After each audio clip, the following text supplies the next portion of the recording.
Bismillahirrahmanirrahim. Assalamu alaikum. I hope you all are fine and staying safe and happy. I am your geography teacher, Miss Farheen, and I welcome you all to your geography class.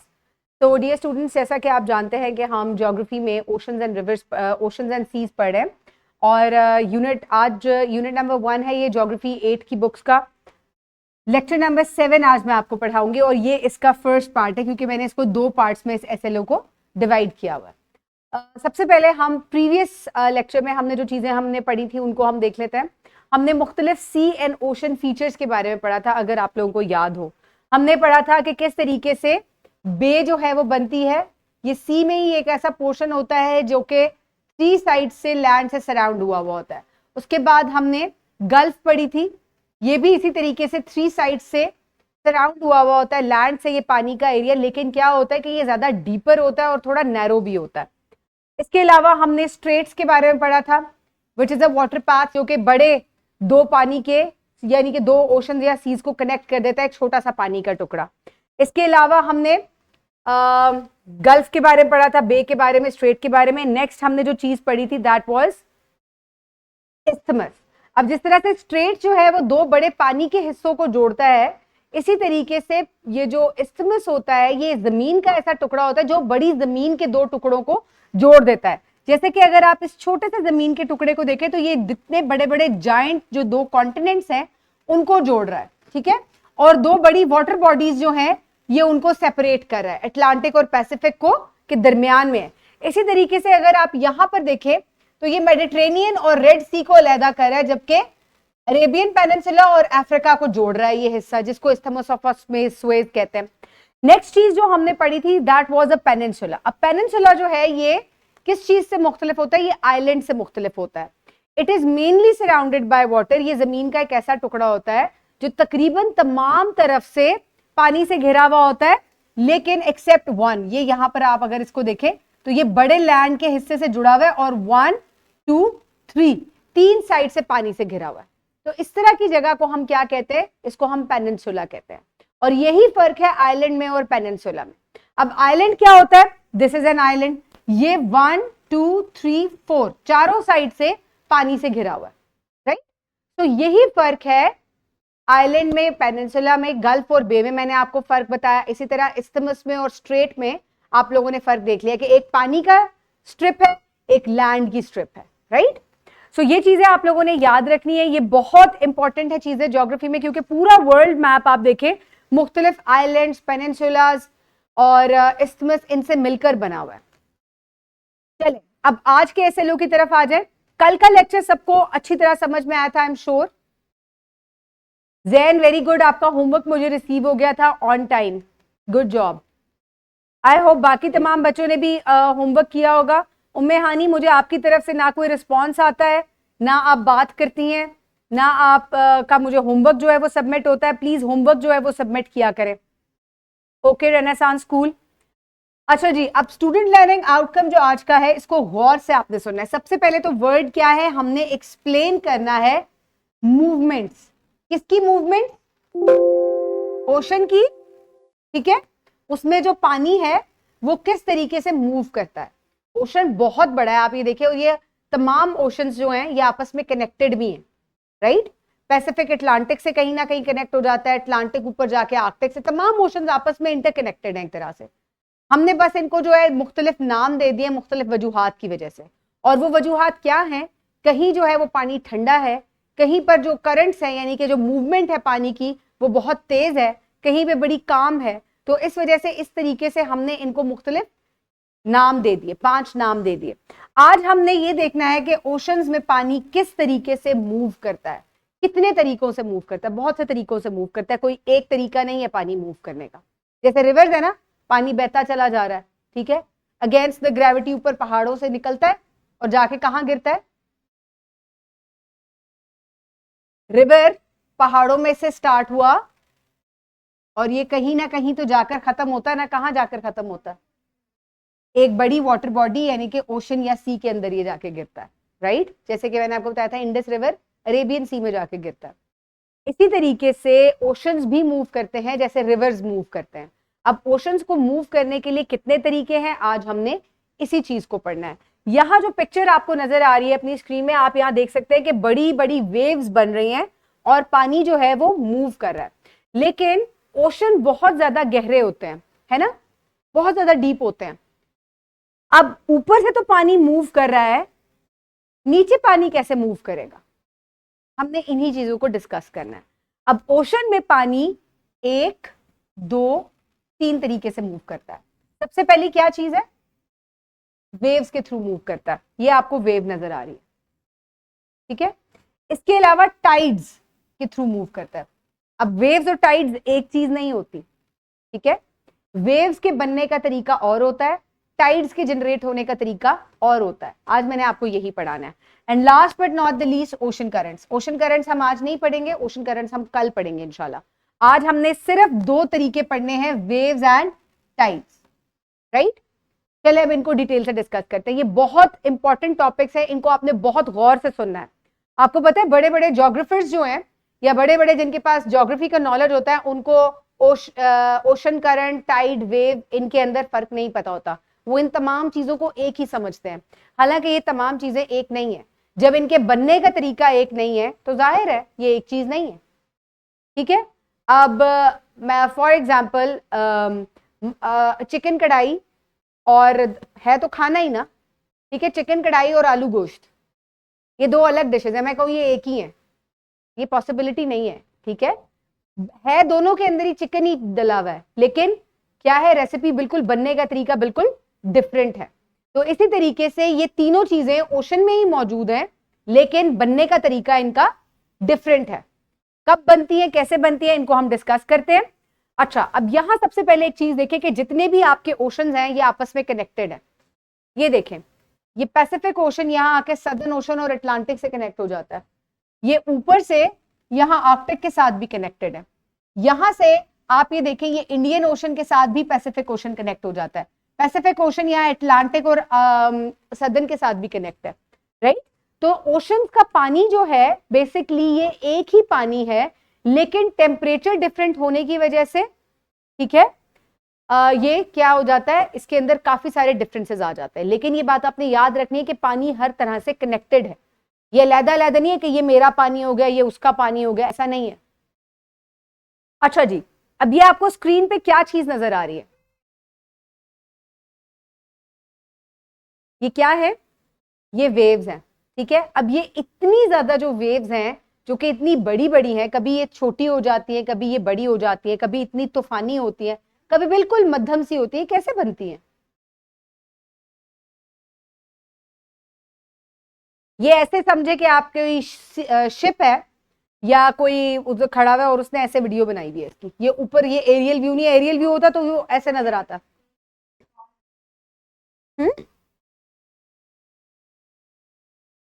क्या लग रहा है,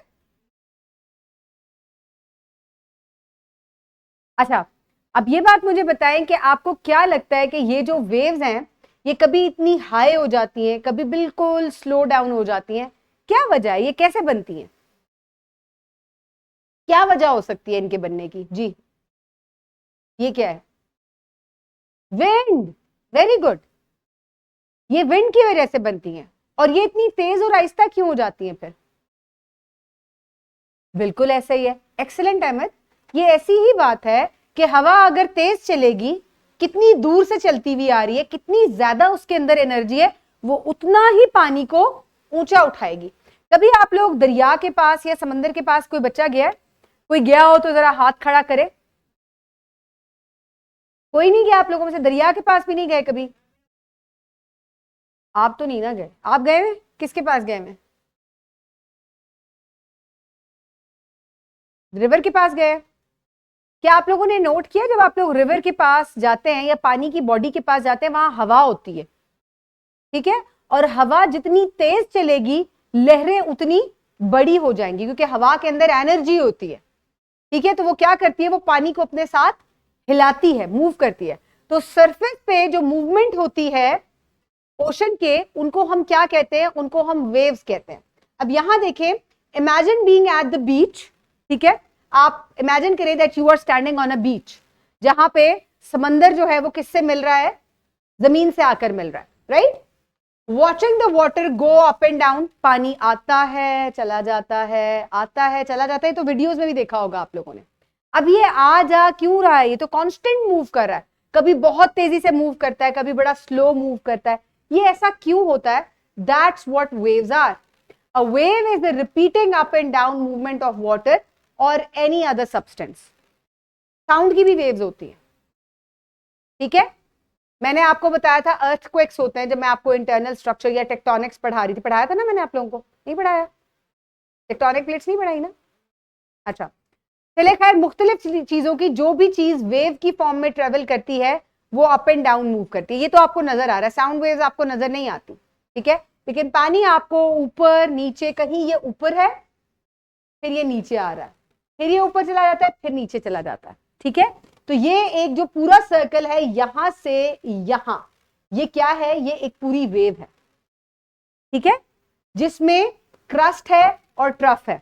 अब ये देखिए, ये एक diagram बनी हुई है वेव की, ये इसका पूरा साइकिल है, क्रस्ट ट्रफ क्रस्ट ट्रफ। ये क्या बन गई है? ये वेव बन रही है। वेव्स इस तरीके से जनरेट होती हैं और ये अपने साथ एनर्जी लिए हुए होती हैं। अब एनर्जी क्या होती है? अगर आप लोगों ने फिजिक्स पढ़ी हो या आप लोग साइंस में ये चीज पढ़ते हो कि एनर्जी एक हालत से दूसरी हालत में ट्रांसफर हो जाती है। यहां विंड एनर्जी वाटर को अपनी एनर्जी ट्रांसफर करी है, जिसकी वजह से वो मूव होना शुरू हो जाता है in the form of waves, right. और इसी को हम कहते हैं कि ये ओशन की सरफेस को मूव कर रहे हैं। अब ये सरफेस पे जो मूवमेंट हो रही है ओशन के, ये अंडर नहीं हो रही क्योंकि बहुत डीप है, हवा इतनी अंदर जाएगी कैसे? जो सरफेस पे मूवमेंट हो रही है वो किस वजह से हो रही है? विंड की वजह से हो रही है। अब कितनी दूर तक ये मूवमेंट होगी ये भी विंड पे डिपेंड करता है। विंड कितनी दूर से चलती हुई आ रही है, कितनी तेज चल रही है, ठीक है। जाहिर है विंड भी अपनी एनर्जी खो देगी ना, अगर ज्यादा दूर से चलती हुई आ रही है तो आहिस्ता आहिस्ता वीक हो जाएगी। Okay, so they are created by the wind which pushes the water surface. The size and the strength of the waves, यानी कि waves का जो size है, आपके जो ocean में ये waves बन रही हैं, इनका size और इनकी strength ये किस पे डिपेंड करेगी? ये wind के ऊपर ही डिपेंड करती है कि वो कितनी फास्ट ब्लो हो रही है, how long it blows, कितनी देर तक ये ब्लो हो रही है, 1 घंटे के लिए, 2 घंटे के लिए हवा चल रही है, और कितनी दूर से ये विंड ट्रेवल करती हुई आ रही है पानी के ऊपर, राइट। तो इस तरीके से ये वेव्स जनरेट करती है। It all depends on the movement of the wind और it all depends on the wind. तेज विंड, तेज एनर्जी वाली waves, right. So a wave has a high part called the crest and the low part called the trough. अब ये बात याद रहेगी, up and down motion is known as waves in water or in any other wave. Sound की भी waves होती हैं और वो भी बिल्कुल ऐसे जनरेट होती हैं। ये जो आपके कानों तक मेरी आवाज जा रही है ये इन्हीं वेव्स के थ्रू जा रही है, ये ऐसे ऐसे ट्रेवल करिए। मैं आहिस्ता बोलूंगी ये आहिस्ता जाएगी, मैं तेज बोलूंगी ये तेज जाएगी। It's all about energy. तो इसी तरीके से हवा की एनर्जी भी आपके पानी के अंदर वेव्स को जनरेट करिए। Got that? एक मूवमेंट हमने पढ़ ली which is known as waves and it all depends on wind. Very good. अब आ जाती है दूसरी मूवमेंट, ठीक है। अब आप लोगों ने तो क्योंकि सी शोर के ऊपर कभी नोटिस नहीं किया जाकर, या कभी आपका बीच पे जाने का इत्तेफाक नहीं हुआ, लेकिन अगेन मैं अपना ऑस्ट्रेलिया का, मैं भी कभी इससे पहले बीच पे नहीं गई थी, लेकिन 2 years back when I went to Australia, और ऑस्ट्रेलिया में बहुत ज्यादा बीचेस हैं, बहुत ज्यादा बीचेस हैं। और फॉर्चुनेटली मैं जब वहां गई तो फुल मून था, यानी कि हम वहां 5, 6, 7 दिन रहे और 7 दिन के बाद फुल मून था। तो मैंने बाकायदा तौर पे पानी को उतरते और चढ़ते देखा। फुल मून पे बीचेस के ऊपर पानी बहुत ज्यादा हो जाता है। अब ये पानी क्यों ज्यादा हो जाता है जी, ये आपको किसने बताया? आपने सुना हुआ है? एक्सप्लेन करेंगे आकर इधर। अच्छा, अब यहां आपको जो ये पिक्चर नजर आ रही है, आप ये देखें कि ये एक ही बीच है। अहमद मेरे पास आए हैं, आप ये जरा उसकी तरफ जाएं एक दफा अहमद। अच्छा, अब आप यहां देखें कि ये जो बीचेस के ऊपर पानी है ये कम और ज्यादा हो रहा है, ये एक ही बीच है, ठीक है। यहां पानी इतना ज्यादा हो गया और फिर पानी बिल्कुल पीछे चला गया। ये क्यों हो रहा है? This is the high tide and low tide. या आप इसको बड़ी टाइड या स्मॉल टाइड, बिगर टाइड और स्मॉलर टाइड कह सकते हैं। अब ये भी मूवमेंट है पानी की, इतना मैसिव पानी का जो हिस्सा है उसका इस तरीके से आगे और पीछे होना, ये किस चीज के ऊपर डिपेंड करता है। अहमद मेरे पास जो है वो एक थ्योरी लेकर आया। जी अहमद, जरा बताएं इनको ये कैसे मूव करता है। जब फुल मून होता है उसके दिन मून की ग्रेविटी से ये पानी इन्फ्लुएंस होता है, और जितना मून करीब आता जाएगा या बड़ा होता जाएगा पानी की वेव्स उतनी ज़्यादा बनेंगी। तो मून बड़ा कैसे होता है? खाना खाता है बड़ा हो जाता है? नहीं, फुल मून के दिन। नहीं, फुल मून कैसे होता है और मून गायब कैसे हो जाता है? मैम वो तो क्या होता है, खाना खा लेता है तो बड़ा हो जाता है? क्लाउड सामने आ जाते हैं? अगर क्लाउड ही ना हो आसमान पे तो फिर ये मून छोटा बड़ा कैसे होता है? कौन बताएगा? Thank you very much Ahmad. Ahmad की बात बिल्कुल ठीक है, गुड जॉब। ग्रेविटी बहुत इंपॉर्टेंट चीज है और ये आपके ओशंस के पानी को इफेक्ट करता है। Good job Ahmad. हाँ जी, अब मुझे ये बताएं, सबसे पहले तो हमने ये पता करना है कि ये जो मून है ये छोटा बड़ा क्यों होता है? खाना खाता है, फिर क्या खाना खाना बंद कर देता है और फिर गायब हो जाता है? जी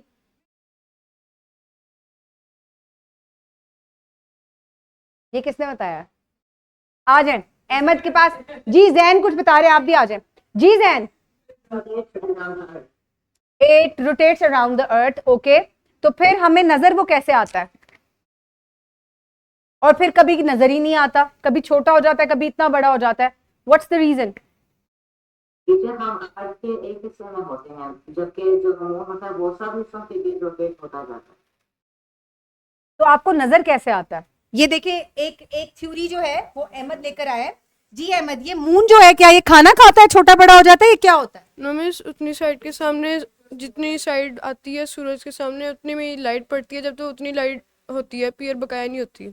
बिल्कुल ऐसी बात है। आपने कभी देखा है कि आप कमरे की light, very good Ahmad, good job, very good, excellent, बिल्कुल ठीक कह रहे हैं अहमद। सबसे पहले तो हम फेजेस ऑफ मून की बात करते हैं। एक बात जो जैन ने कही वो बिल्कुल करेक्ट है कि this is sun, this is the orbit of earth. Earth जो है वो अपने एक्सिस पे भी घूम रहा है और सन के इर्द गिर्द भी घूम रहा है, ठीक है? यानी कि ये आपकी एक्सिस की रोटेशन है और अगर सेंटर में सन है तो ये इसके इर्द गिर्द भी घूमेगा, ठीक है? ये अर्थ की मूवमेंट है। अब एक ऑर्बिट जो है वो अर्थ के इर्द गिर्द भी है, वो किसका है? वो मून का है। अब आपको मून छोटा या बड़ा क्यों नजर आता है? जितना हिस्सा सन की लाइट को रिफ्लेक्ट करता है आपको सिर्फ उतना ही हिस्सा नजर आता है। जब वो पूरा हिस्सा सूरज जो है वो दिखा रहा होता है, उसके ऊपर पूरे हिस्से के ऊपर लाइट पड़ रही होती है, तब आपको पूरा जो है वो, अपना प्लीज अपना माइक म्यूट कर लें। जी जी, मून अपने एक्सिस पे रोटेट नहीं करता, इस वजह से आपको मून की सिर्फ एक ही साइड नजर आती है, आप उसको हर साइड से नहीं देख सकते। यह बात भी बिल्कुल ठीक है, एक्सीलेंट। जिसको एक्सिस रोटेशन का पता है वो ये बात समझ गया होगा, लेकिन मैं भी आपको ये बात दोबारा भी बताऊंगी, इसको आपने ग्रेविटी से कंफ्यूज नहीं करना। तो यहां पे आप देखें कि कितनी मूवमेंट्स हो रही है टोटल? 3। Very good. एक अर्थ की अपने एक्सिस पे, दूसरी उसकी सन के इर्द गिर्द और तीसरी मून की अर्थ के इर्द गिर्द, ठीक है? अब बात यह है कि अर्थ जो जब सन और मून जो है वो इस तरीके से अलाइन हो कि सन मून के ऊपर पूरी रोशनी जो है वो सन की पड़ रही हो, तो आपको वो जगह नजर आ जाती है। ये ऐसी ही बात है कि कमरे में आप लाइट ऑफ कर दे तो अंधेरा हो गया, आपको कुछ नजर नहीं आएगा। जैसे ही आप लाइट ऑन करेंगे आपको तमाम चीजें कमरे में पड़ी हुई नजर आनी शुरू कर देंगी, because they are reflecting the light.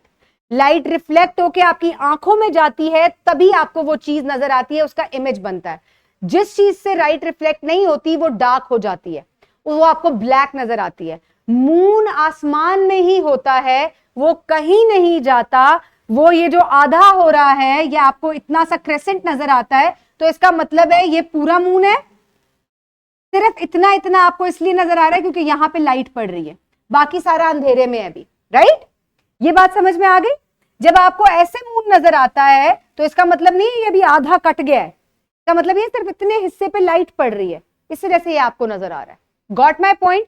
ये तो हो गए फेजेस ऑफ मून। अब इनका टाइड से क्या इफेक्ट है? जो अहमद ने बात कही कि हर चीज के दौरान न्यूटन ने एक बात कही थी, उसने ये बात कही, उसने ग्रेविटी जो है वो दरियाफ्त नहीं की थी बल्कि उसने डिस्कवर की थी, ठीक है। और आज सेब गिरा तो उसको पता चला कि भाई ये ऊपर क्यों नहीं हवा में चला गया, ये नीचे क्यों आया, तो उसने कहा कि भाई ये ग्रेविटी है जो इसको खींच रही है। कोई भी उसने ये बात कही कि दो चीजें जो हैं उनके दरमियान में ग्रेविटी होती है, अर्थ और सन के दरमियान में भी ग्रेविटी है, लेकिन सन बहुत दूर है अर्थ से, राइट। मून और अर्थ के दरमियान में भी ग्रेविटी है, लेकिन मून करीब है, तो इसका मतलब है अर्थ को मून की ग्रेविटी ज्यादा इंफ्लुएंस करेगी। Got my point. अब यहां आपको मैं एक बात बताती हूं कि टाइड्स जो हैं ये ग्रेविटेशनल फोर्स जो होती है, ग्रेविटेशनल पुल की वजह से सन और मून की, ये उसकी वजह से बनती हैं। अभी एक सेकंड ठहर जाए, अच्छा बात करें पहले।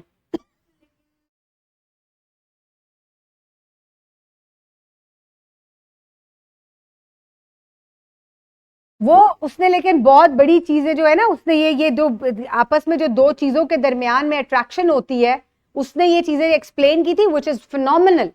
तभी आप आगे चल के जो है इन चीजों को डिस्कवर कर चुके हैं। अभी भी बहुत चीजें डिस्कवर नहीं हुई होंगी, ठीक है। तो इसमें किसी एक बंदे का कसूर नहीं, आइडिया किसी ने तो दिया ना। Okay, now look at this. यहां पे ये आपको ये बता रहे हैं कि किस तरीके से हाई टाइड्स और लो टाइड्स जनरेट होती हैं, ठीक है। दो दफा हाई टाइड्स होती हैं और दो दफा लो टाइड्स होती हैं। लो टाइड्स का मतलब है कि जब समंदर में पानी मॉडरेट होता है, ये बहुत ज्यादा उतार या चढ़ाव इसके अंदर नहीं होता, तकरीबन ये एक जैसा रहता है, ठीक है। तो इसको हम क्या कहते हैं, इसको हम नीप टाइड्स कहते हैं या स्मॉलर चेंजेस कहते हैं। बहुत बड़े बड़े पानी के अंदर आपको यहां चेंजेस नजर नहीं आएंगे। ऐसा कब होता है, अब मैं यहां आपको एक डायग्राम दिखाऊंगी, इसको एक दफा छोटा कीजिएगा, एस्केप कर दें, एस्केप कर दें, एंटर करें इसको, एंटर दबाएं, इधर रख के, अब हाँ ठीक है, अब इसको बड़ा करें। अच्छा, अब यहां आपने एक चीज देखनी है, एक सेकंड अभी चुप रहिएगा।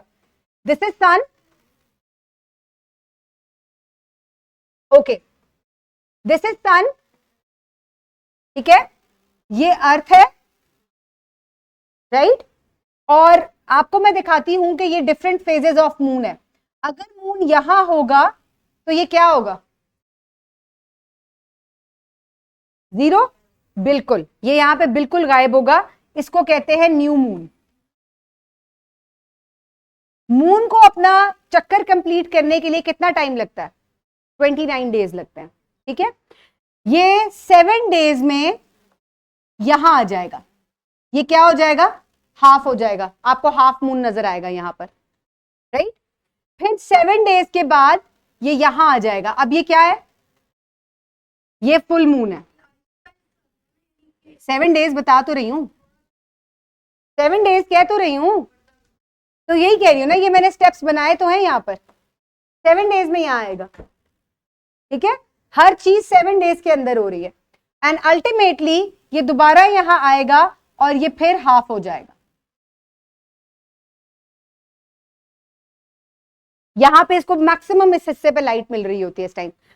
सूरज बहुत बड़ा है, सूरज इतना सा नहीं है, सूरज पीछे नहीं छुप जाता, इसको लाइट रिफ्लेक्ट होती है यहां पर। यहां पे ये अब क्या हो गया है, ये हाफ मून हो गया दोबारा, ठीक है। ये क्या है, हाफ, ये क्या है, हाफ, ओके। अब कहां पे फुल टाइड होगी और कहां पर बिगर टाइड्स होंगी या बिगर चेंजेस होंगे, इस वजह से हम उनको स्प्रिंग टाइड्स कहते हैं। और जहां पर आप मुझे ये बताएं कि बिल्कुल माइन्यूट से पानी के अंदर चेंजेस होंगे, इस वजह से हम उनको नीप टाइड्स या स्मॉलर टाइड्स कहते हैं। कौन बताएगा, अभी मैं पूछती हूं आपसे क्वेश्चन जी, पहले इसका जो आंसर करे जो मैं पूछ रही हूं।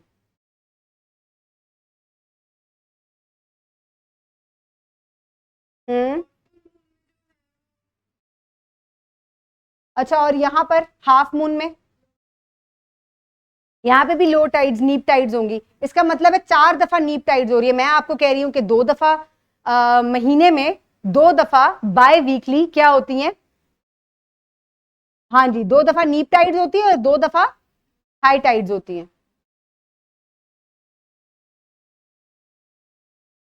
बाद में कीजिएगा, अभी इसका आंसर करें।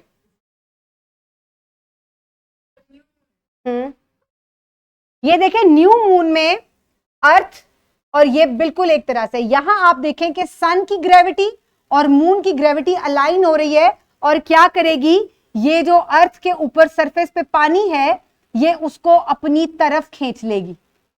पानी सारा इस तरफ जो है वो ग्रेविटेशनल पुल की वजह से हो जाएगा, और इस वजह से आपको हाई टाइड्स नजर आएंगी। लेकिन ये सिर्फ यहां नजर नहीं आती, अभी आप इसको छोड़ दें,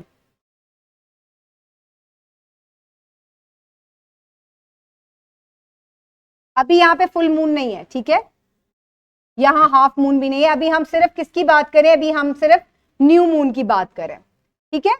अच्छा, अब आप मुझे बताएं कि ये यहां पर सारा पानी इधर अट्रैक्ट हो गया, राइट, ये अट्रैक्ट हो गया, लेकिन ऐसा नहीं है, यहां अगर फुल टाइड है तो यहां भी फुल टाइड बनती है, ये दो जगह बनती है, ये बल्ज आपको दो जगह, ये पीछे भी होता है, पीछे क्यों हो जाता है, नहीं फुल मून नहीं, ये एक ही दफा, ये न्यू मून में हो रहा है, मैंने मिटा दिया बाकी सारा कुछ। अब यहां अगर न्यू मून है तो यहां फुल थोड़ा ही होगा, पूरी दुनिया के लिए मून एक जैसा ही रहता है। अगर यहां न्यू मून है तो यूके में भी न्यू मून है, अमेरिका में भी न्यू मून है, सब इकट्ठे पूरी दुनिया में इकट्ठे एक ही टाइम पे रोजे रखते हैं सब, एक आध दिन का फर्क होता है सिर्फ। अब मुझे बताएं, ये यहां पे भी हाई टाइड है, ये भी स्प्रिंग है और ये भी स्प्रिंग है, दोनों तरफ अर्थ की स्प्रिंग टाइड्स बन रही हैं, पुल ये पानी सारा यहां हो रहा है, यहां, ये पीछे क्यों है, ये दो बल्ज बनते हैं, ये दो जगह हाई टाइड्स हो रही है, क्यों। अच्छा, अब ये मैं आपको बताती हूं, यहां तो पानी अट्रैक्ट हो गया सूरज और चांद की ग्रेविटी की वजह से, ठीक है। अब ये ना सिर्फ पानी को अट्रैक्ट कर रहा है, ये थोड़ा सा अर्थ को भी अट्रैक्ट करता है, तो ये अर्थ क्या होगा, ये थोड़ा सा आगे की तरफ जाएगा तो पानी पीछे ही रह जाएगा, ये आगे की तरफ मूव हुआ है तो पानी पीछे ही रह जाएगा, क्यों। इसकी एग्जांपल मैं आपको ऐसे देती हूं, जब गाड़ी को एक्सेलरेटर देते हैं, आप बैठे हुए हैं गाड़ी के अंदर और बाबा एकदम से स्पीड देते हैं, तो आप क्या जाते हैं, आप आगे जाते हैं पीछे जाते हैं, पीछे जाते हैं ना, गाड़ी तो आगे जा रही है, आप आगे क्यों नहीं गए, ये अर्थ आगे गया है तो ये पानी पीछे जाएगा, ये बिल्कुल, इसको इनर्शिया कहते हैं, ठीक है। इसी तरीके से जब गाड़ी को ब्रेक लगती है तो गाड़ी जो है वो एकदम रुक जाती है, आप आगे की तरफ क्यों जाते हैं, जाते हैं ना आगे की तरफ, क्यों,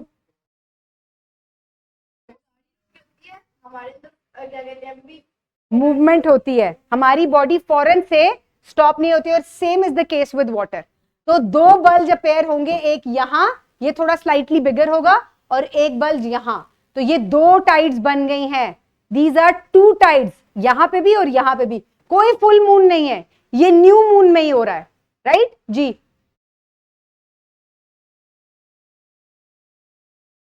इधर आकर पूछे सवाल ताकि बाकियों को भी समझ में आए। मैम तो फुल मून और न्यू मून तब बनता है लाइट की वजह से, ओनली लाइट की वजह से, तो ये लाइट की वजह से ग्रेविटी, लाइट की वजह से नहीं है, ये सन और मून की ग्रेविटी अलाइन हो रही है, ठीक है, ये सन की और मून की ग्रेविटी इकट्ठी होके इसको अपनी तरफ खींच रही है, ठीक है। अब यहां पर क्या होगा जब फुल मून होगा, वो मैं आपको बताती हूँ, अभी बैठ जाएं। ये सवाल क्लियर हो गया आपको कि सन और मून की ग्रेविटी इकट्ठे होके पानी को अपनी तरफ खींच रही है, ना सिर्फ पानी को खींचती है बल्कि किसको खींचती है, अर्थ को भी अपनी तरफ, स्लाइटली वो आगे की तरफ मूव हो जाता है, और जब वो मूव हो जाता है तो पीछे का पानी अभी पीछे ही रह जाता है, वो पीछे भी एक बल्ज अपेयर हो जाता है, ठीक है। अदरवाइज ये यहां पुश हो रहा है सारा पानी इधर की तरफ, राइट, ये बात इतनी समझ में आ गई सबको। अच्छा, अब हम फुल मून की बात कर लेते हैं, नहीं बल्कि अभी हम नीप टाइड्स की बात कर लेते हैं, ठीक है। अच्छा, अब ये मैं सारा रेज कर रही हूं, अब यहां पे देखें, अजान आप बातें नहीं करें, अजान बस कर दो।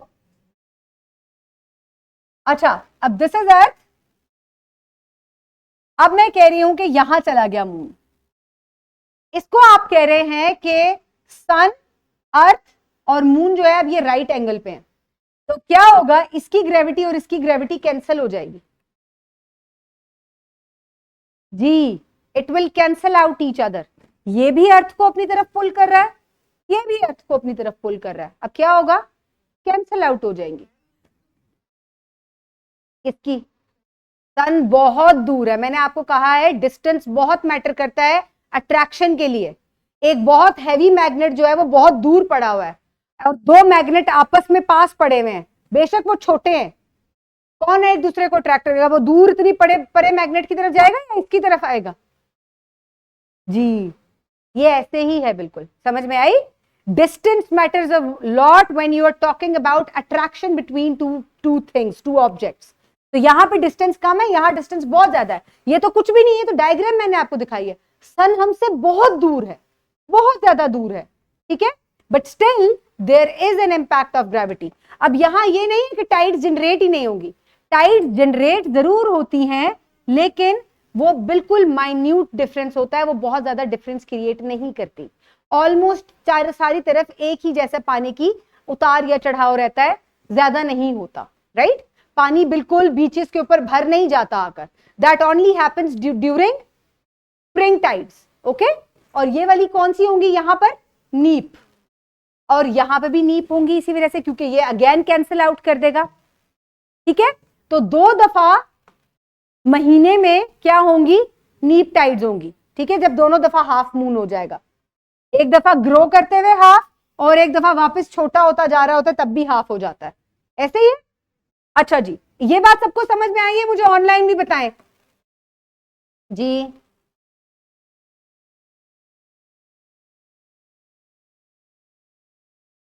जी देखिए, अब उसके अंदर 2 चीजें हैं, उसके अंदर ग्रेविटेशन भी है और उसके अंदर विंड भी, दोनों चीजें काम कर रही होती हैं, ठीक है। अभी मैं आपको टाइड्स जो है उसके लिए वीडियो दिखाऊंगी, तो आपको समझ में आएगी कि मैं किस टाइड्स की कैसे बात कर रही हूँ, कि बीचेस बिल्कुल पानी से भर जाते हैं।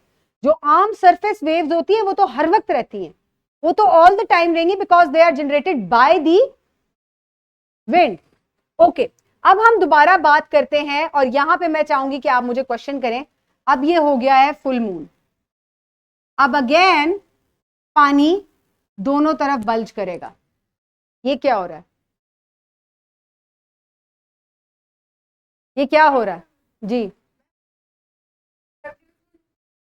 वेरी गुड, एक्सेलेंट, ठीक है, एक्सेलेंट, बिल्कुल ऐसी ही बात है।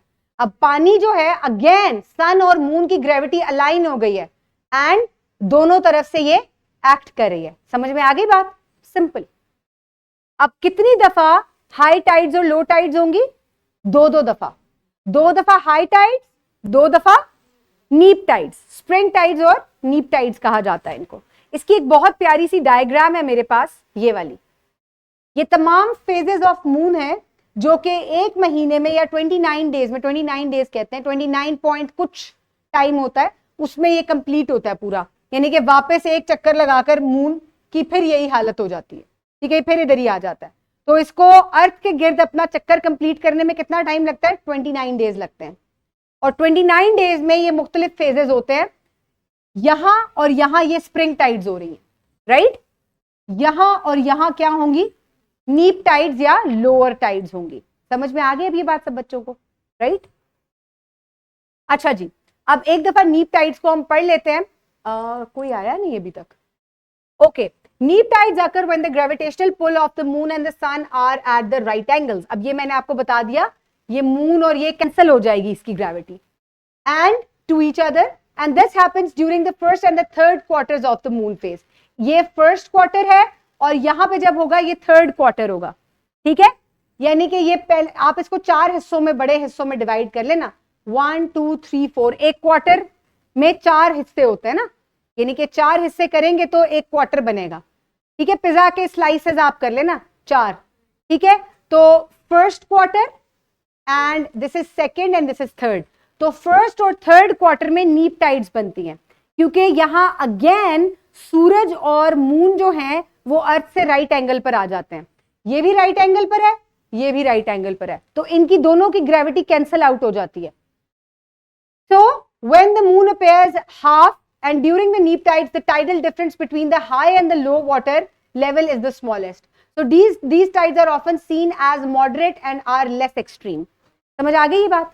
There is no difficulty. अब इसकी जो वीडियोस हैं ये मैं आपको कल दिखाऊंगी, कल हम यही लेसन पढ़ेंगे। अच्छा जी, अब इसके बाद आ जाती है spring tides. spring tides occur when the gravitational pull of the moon and the sun are aligned with each other concerning the earth.